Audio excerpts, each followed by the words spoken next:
លោកអ្នកដឹងទេថាអ្វីទៅជាយន្តការដោះស្រាយបណ្ដឹងអ្នកប្រើប្រាស់តើនៅក្នុងវិស័យហិរញ្ញវត្ថុកម្ពុជាសប្តាហ៍ថ្ងៃមានយន្តការនេះដែរឬទេហើយថាតើយន្តការនេះជួយអ្វីខ្លះទៅដល់អ្នកដែលកំពុងតែប្រើប្រាស់សេវាហិរញ្ញវត្ថុយន្តការដោះស្រាយបណ្ដឹងអ្នកប្រើប្រាស់ឬ Complaint Hotline ត្រូវបានបង្កើតឡើងតាមរយៈប្រកាសស្តីពីការដោះស្រាយបណ្ដឹងអ្នកប្រើប្រាស់របស់គ្រឹះស្ថានធនាគារនិងហិរញ្ញវត្ថុរបស់ធនាគារជាតិនៃកម្ពុជាគោលបំណងសំខាន់របស់យន្តការនេះគឺដើម្បីលើកកម្ពស់កិច្ចការពារសិទ្ធិនិងផលប្រយោជន៍របស់អ្នកប្រើប្រាស់ចំពោះអ្នកប្រើប្រាស់សេវាហិរញ្ញវត្ថុផ្លូវការឬអតិថិជនរបស់គ្រឹះស្ថានហិរញ្ញវត្ថុមានន័យថាយន្តការនេះនឹងជួយគាំទ្រទៅដល់អតិថិជនរបស់គ្រឹះស្ថានហិរញ្ញវត្ថុទាំងអស់ដែលស្ថិតនៅក្រោមធនាគារជាតិនៃកម្ពុជានៅពេលពួកគាត់ត្រូវការជំនួយឬការគាំទ្រផ្សេងៗពាក់ព័ន្ធទៅនឹងការប្រើប្រាស់ផលិតផលនិងសេវាកម្មរបស់គ្រឹះស្ថានធនាគារនិងហិរញ្ញវត្ថុតើមានស្ថាប័នណាខ្លះដែលអនុវត្តយន្តការនេះ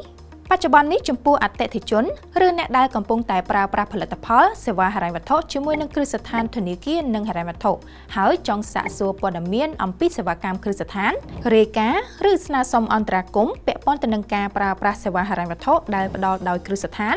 លោកអ្នកអាចស្នើសុំរកដំណោះស្រាយឬអន្តរាគមន៍ជាមួយនឹងស្ថាប័នចំនួន3រួមមាន 1. គ្រឹះស្ថានធនាគារនិងហិរញ្ញវត្ថុ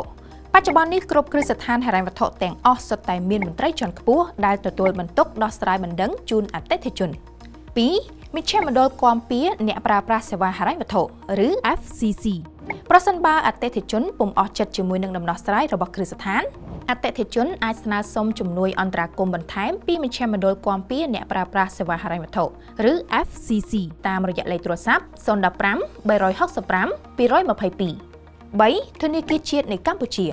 ប្រសិនបើក្នុងករណីអតិថិជនមិនយល់ស្របទៅតាមការសម្របសម្រួលរបស់គ្រឹះស្ថានឬក៏មជ្ឈមណ្ឌលគាំពារអ្នកប្រើប្រាស់សេវាហិរញ្ញវត្ថុលោកអ្នកក៏អាចស្នើសុំដាក់ពាក្យបណ្ដឹងទៅធនាគារជាតិនៃកម្ពុជាតាមរយៈលេខទូរស័ព្ទ Hotline របស់ធនាគារជាតិនៃកម្ពុជាទាំង26ខ្សែរបស់ស្នាក់ការកណ្ដាលនិងនៅតាមគ្រប់បណ្ដាសាខារាជធានីខេត្តក្រុងរបស់ធនាគារជាតិនៃកម្ពុជាតើអតិថិជនអាចតាក់ទងទៅស្ថាប័នទាំងនោះបានដោយរបៀបណា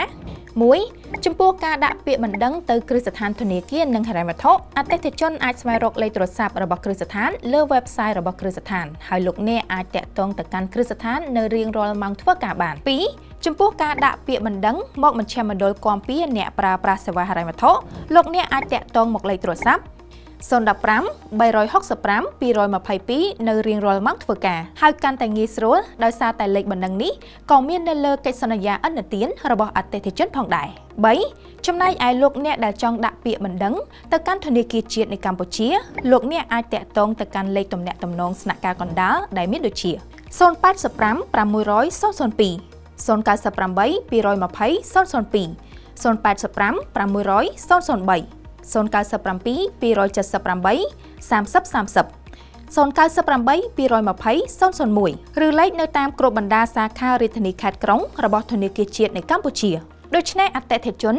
ឬអ្នកដែលកំពុងតែប្រើប្រាស់ផលិតផលឬសេវាកម្មរបស់គ្រឹះស្ថានធនាគារនិងហិរញ្ញវត្ថុហើយមានបំណងស្នើសុំបទអន្តរាគមន៍ផ្សេងៗដែលតាក់ទងទៅនឹងការប្រើប្រាស់សេវាហិរញ្ញវត្ថុលោកអ្នកអាចស្នើសុំដាក់ពាក្យបណ្ដឹងទៅតាមស្ថាប័នខាងលើនៅរៀងរាល់ម៉ោងធ្វើការបាន